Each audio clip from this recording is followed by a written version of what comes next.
train a sparrow to hunt the hawk. வல்லூரை வீழ்த்துவதற்கு வேட்டையாடுவதற்கு சிட்டுக்குருவிக்கு பயிற்சி கொடு. Train the sparrow to hunt the hawk. கழுகை வல்லூரை வீழ்த்துவதற்கு சிட்டுக்குருவிக்கு பயிற்சி கொடு. நான் அந்த வேலையில் தான் இப்பொழுது ஈடுபட்டிருக்கிறேன். Train one man to fight a legion. அணிவகுத்து வருகிற ஒரு சேனையை எதிர்த்து யுத்தம் செய்ய ஒருவனுக்கு பயிற்சி கொடு. 28 பேரோடு தான் வன்னிக்காட்டுக்குள்ளே பிரபாகரன் போனார். 300 பேர் தான் ஸ்பார்ட்டாவிலே தெர்மாப்ளேயிலே தங்கள் வீரத்தை நிலைநாட்டினார்கள்.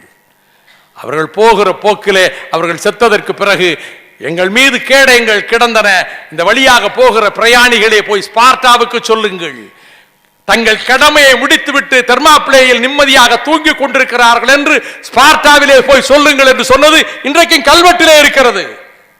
இந்த 300 படத்தை போட்டு பாருங்க. 300 படம், இட்ஸ் எ ஹிஸ்டரி. தெர்மாப்ளே வார் போட்டு பாருங்க. உமர் முக்தாரை போட்டு பாருங்க. மதரசா பள்ளியிலிருந்து அந்த வயசில் ஆயுதம் ஏந்தினான், வார்ப்பித்தான். ஆகையினால் கொட்டப்பட்ட ரத்தத்தின் மீது ஆணை ஏற்போம், கொல்லப்பட்ட வீர தமிழர்களான ஈழத் தமிழர்கள் தந்த ஆவியின் மீது ஆணை ஏற்போம். நீங்கள் ஒருவர் பலராக முடியும். நேற்றுக்கு நான் அந்த கவிதையை சொன்னேன்.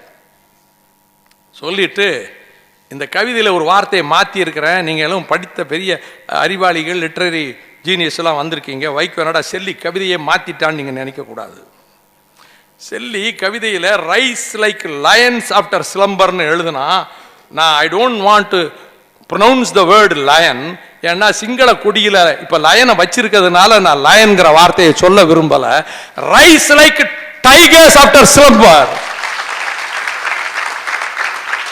Rice like tigers after slumber. தூக்கத்திலிருந்து எழுகின்ற வேங்கை புலிகளை போல எழுங்கள்.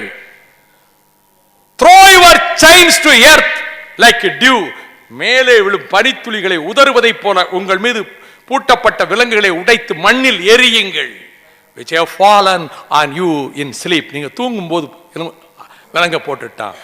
ye are many, they are few.